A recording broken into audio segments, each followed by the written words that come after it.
Bueno, chicos, seguimos con esto que es el mercado de trabajo y como para redondear vamos a introducir un concepto que se llama curva de Phillips. ¿Qué es la curva de Phillips? Phillips fue un señor más o menos alrededor de la Segunda Guerra Mundial con el Estado interventor y demás.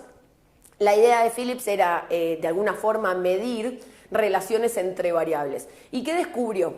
Descubrió que en las economías de la época había una relación entre la inflación y el desempleo. Particularidades de la curva de Phillips, y si ustedes miran el libro de Samuelson van a encontrar un montón. Esta curva de Phillips que yo voy a explicar es la curva de Phillips básica, ¿sí? Curva de Phillips que se respeta o se verifica en realidad en economías que son en vías de desarrollo o desarrolladas, que no tienen variaciones sustanciales de precios por algunas cuestiones que no sean el mercado de trabajo, sino no se respeta la curva de Phillips porque no se verifica, y es una curva de Phillips en principio de corto plazo y sin adaptaciones por expectativas. No vale la pena explicar todo esto, pero la idea es que esta curva de Phillips sirve solamente en una porción de la historia y en algunos países, y a partir del desarrollo de la curva de Phillips se fueron dando cuenta que la curva de Phillips había que ir adaptándola a un montón de otras cosas, sobre todo asociado a si la gente sabe o no sabe o puede prever si va a haber aumentos de precios. Pero bueno, literatura para otro momento. La idea de esto es que si yo tengo una tasa de desempleo efectiva que es diferente a la tasa de desempleo natural, voy a tener algún tipo de relación entre ese desvío de tasa de desempleo y la inflación. En economía decimos que hay un trade-off entre inflación y desempleo. Ese trade-off es como una especie de tasa de cambio. Es medio complicado de explicar qué pasa cuando la inflación debería bajar, en realidad cuando los precios deberían bajar, y esta es la sofisticación que incluye Phillips. ¿Por qué? Porque lo que habla es de inflación. La inflación no es negativa, porque sería deflación. Entonces lo que plantea Phillips es que cuando la tasa de desempleo efectiva es menor que la tasa de desempleo natural, eso quiere decir que estoy sobreutilizando mis factores productivos, o sea que estoy por encima del pleno empleo. Si estoy por encima del pleno empleo, calculen ustedes que hay muy poca gente desempleada y de repente alguna empresa necesita ponerse a producir más. ¿Qué va a hacer? Va a ir a buscar gente que ya está empleada. ¿Y qué le va a decir? Supónganse a ustedes, tienen trabajo. Viene un jefe de otra empresa y dice, che, venite a laburar conmigo.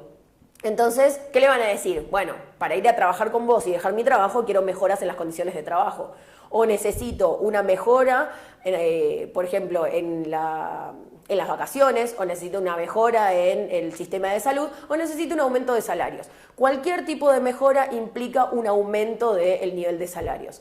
Y si nosotros hacemos esta relación que les expliqué en el primer bloque entre salarios, en el segundo bloque, perdón, entre salarios y precios, lo que vamos a tener es que al aumentar los salarios van a aumentar los precios. Entonces, cuando tengo una tasa de desempleo efectiva que es menor que la tasa de desempleo natural, voy a tener aceleración de la inflación. Me van a empezar a aumentar los precios, y esto quiere decir que el nivel general de precios va a empezar a aumentar de manera sostenida, ¿sí? ¿Cuál es la idea cuando estoy del otro lado? Tengo una tasa de desempleo efectiva que es mayor a la tasa de desempleo natural, entonces hay más cantidad de trabajadores desempleados en relación al pleno empleo, y entonces lo que me va a pasar es que cuando tengo mayor cantidad de trabajadores desempleados, esos trabajadores que están desempleados, que están en el desempleo, van a estar dispuestos a trabajar por peores condiciones de trabajo o por costos salariales menores. Entonces eso va a hacer no que los precios bajen, que es una idea distinta, sino que lo que me va a lograr es que la tasa de inflación se vaya desacelerando. ¿Qué quiere decir esto? Si tengo una inflación de 25%, voy a pasar a una inflación del 10%, ¿sí? Los precios siguen aumentando, pero aumentan a una tasa menor. ¿Cuál es la idea de esto? Esta curva de Phillips se verifica cuando tengo un análisis de corto plazo y cuando tengo una economía que no tiene variaciones importantes de precios y en la cual los agentes no pueden prever esa variación de precios. ¿Por qué? Porque lo que termina desarrollando Phillips es una especie de guía para política monetaria, ¿sí? Lo que dice Phillips es, vía estimular el producto, voy a poder reducir la tasa de desempleo. Pero para reducir la tasa de desempleo tengo que asumir un costo asociado a la inflación.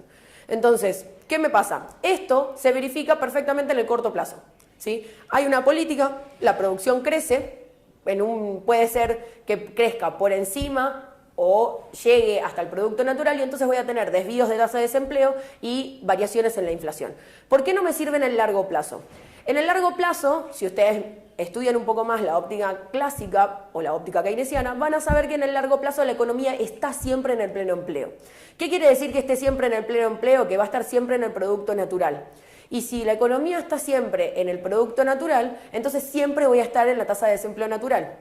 Y si estoy en la tasa de desempleo natural, el desvío entre la tasa de desempleo efectiva y la tasa de desempleo natural es cero.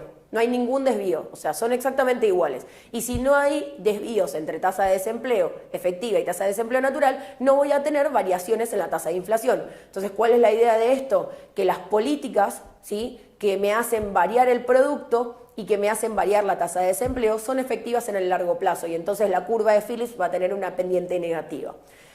Pero en el largo plazo, como no tengo desvíos entre el desempleo efectivo y el desempleo natural, porque siempre estoy en el pleno empleo, entonces en el largo plazo no va a haber una relación entre la tasa de desempleo y la inflación. Entonces van a ver que la curva de Phillips tiene una pendiente vertical, ¿sí? Tiene una pendiente igual a infinito.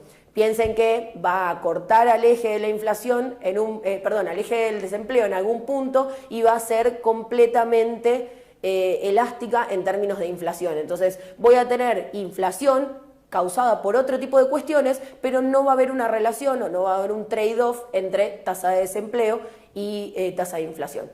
Con esto terminamos los temas de desempleo y con esto terminamos las tutorías de este cuatrimestre. Así que seguramente los veo en el próximo curso, a ustedes o a los alumnos nuevos, y acuérdense que mañana tienen la resolución de la tarea que les dejamos en el campus. Mucha suerte en el examen y cualquier cosa nos preguntan en la plataforma.